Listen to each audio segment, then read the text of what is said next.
তিনি একজন অপারেটর। তিনি বলছেন যে আমরা বিশ্বাস করি, তিনি আপনার ভিডিও দেখেছেন এবং সবকিছু তিনি বিশ্বাস করেন সেই ঈশ্বরের অস্তিত্ব আছে এবং আপনি প্রচার করেছেন যে ঈশ্বরের কোনো ছবি নেই। তাহলে আমরা কিভাবে ঈশ্বরের পূজা করব যখন আমরা তার ছবি বা এই ধরনের কিছু পাই না এবং এরকম কিছু? এটা কি প্রশ্ন?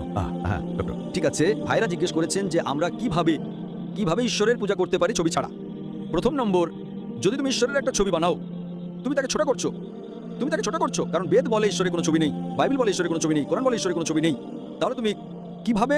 এবং এটা আমাকে মনে করাচ্ছে যে যদি তুমি কোরআনে পড়ো, মুসা আলাইহিস সালাম তিনি আল্লাহকে বললেন যে আমি তোমাকে দেখতে চাই, তাই আল্লাহ তাকে বললেন আমি নিজেকে পাহাড়ের কাছে দেখাবো, তুমি দেখো পাহাড়ের কি হয়। এবং মুসা আলাইহিস সালাম পড়ে যান। যখন তিনি পাহাড়ে আল্লাহর নূর দেখেন, তিনি আল্লাহকে দেখেননি এবং তিনি পড়ে যান।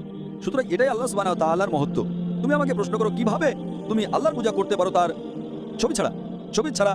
তুমি জানিয়ে ভাবতে চাও তার ছবি থাকতে হবে না, এটা জরুরি না যে তুমি জানিয়ে ভাবতে চাও তার ছবি থাকবে, এটা বাধ্যতামূলক নয়। উদাহরণস্বরূপ, তুমি বিশ্বাস করার জন্য ছবি দেখতে হবে না।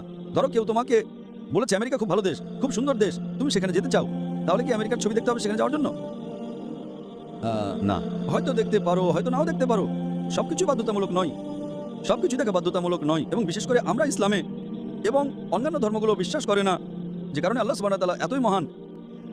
এই জীবনে তুমি তাকে দেখতে পারো না, পরবর্তী জীবনে তুমি তাকে দেখবে। তাহলে যদি তুমি জান্নাতে যাও, তাই এটা জরুরি না যে আমাদের পূজা করতে হলে আমরা কি করি? আমরা অনুসরণ করি আল্লাহ সুবহানাহু ওয়া তাআলার নির্দেশিকা। যখন আমরা পূজা করি, আমরা দাঁড়াই কিয়ামে, আমরা রুকু করি, আমরা সিজদা করি। যখন তুমি সিজদা করছো, তুমি আল্লাহ সুবহানাহু ওয়া তাআলার কাছে সিজদা করছো এবং বলছো তিনি সবচেয়ে মহান, কারণ আমাদের শরীরে নিয়ন্ত্রণে আছে, আমাদের মন সরাসরি নিয়ন্ত্রণে নেই। তাই যখন তুমি সিজদা করো, তুমি শরীরের সবচেয়ে উচ্চ অংশ কপাল মাটির সবচেয়ে নিম্ন অংশে রাখছো এবং সুবহানাল্লাহ, আল্লাহর গুরু সবচেয়ে উচ্চতম। তাই এটা একটা পূজার রূপ।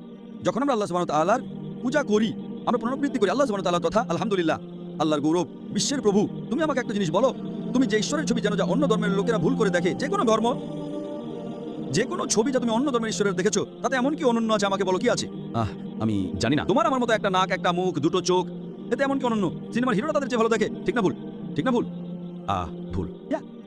সিনেমার হিরোরা কি ঈশ্বরের ছবির চেয়ে ভালো দেখে না? ঠিক না ভুল? তুমি বুঝতে পারছো? তুমি যে হিরো সিনেমায় দেখো, তারা কি ঈশ্বরের ছবির চেয়ে ভালো দেখে না? হ্যাঁ। যদি তারা যে ছবি দেখে পূজা করে, কি তাদের ঈশ্বর করে? আমি যদি সেই ছবি দেখে আমার পূজা করতে ইচ্ছে করবে না, কারণ সে আমার মতো দেখতে। ঠিক।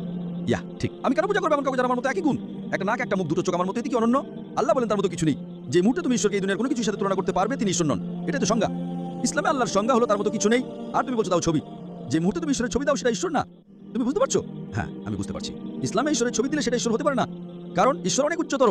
তাই আমরা তার পূজা করি তার ক্ষমতার জন্য। তিনি আমাদের স্রষ্টা, তিনি আমাদের পালনকর্তা। আমরা তার পূজা করি তার চিহ্ন দেখে, সূর্য চিহ্ন, চাঁদ চিহ্ন, তারা চিহ্ন। তুমি বুঝতে পারছো? তিনি আমাদের যে উপকার দিয়েছেন, আমাদের কাছে যে কোরআন আছে, যখন আমরা কোরআন পড়ি, আমরা তার প্রতি ঈমান আনি। এটা ছবি দিয়ে নয়। ছবি আমাকে ঈশ্বর থেকে দূরে নেবে।